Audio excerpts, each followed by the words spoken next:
À Sikasso, ici, s'est tenu ce mardi l'atelier de clôture de la deuxième phase du programme d'appui aux filières agro-pastorales PAFA 2.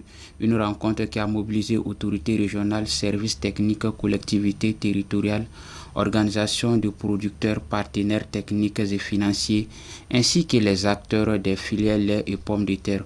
Objectif, faire le bilan des résultats obtenus par le programme.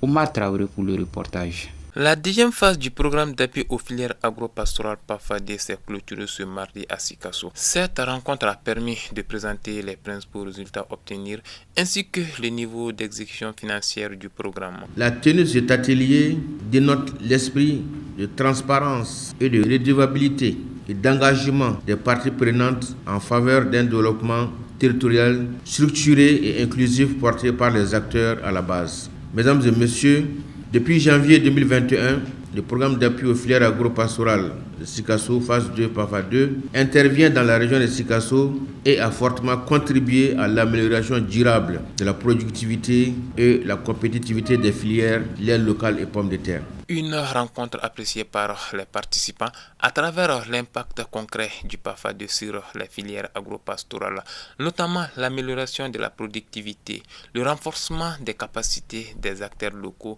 et l'assistance des organisations paysannes. Un accent particulier a été mis sur la nécessité de poursuivre les actions en renforçant l'implication des collectivités territoriales et les partenaires régionaux. Vraiment, le PAFA a sérieusement impacté sur les activités de la région de Sikasso en production dans l'élevage. La première, qui est jamais vue, la structuration des producteurs. Nous sommes organisés de la base au sommet grâce à ces programmes à travers le conseil régional.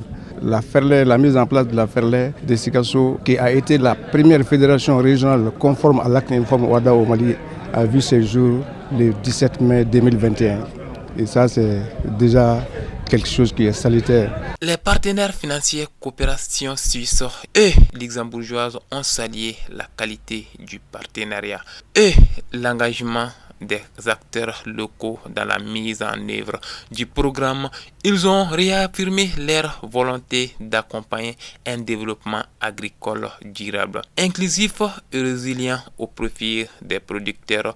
Au terme des travaux, plusieurs recommandations ont été formulées pour consolider les résultats obtenus et renforcer la durabilité des interventions.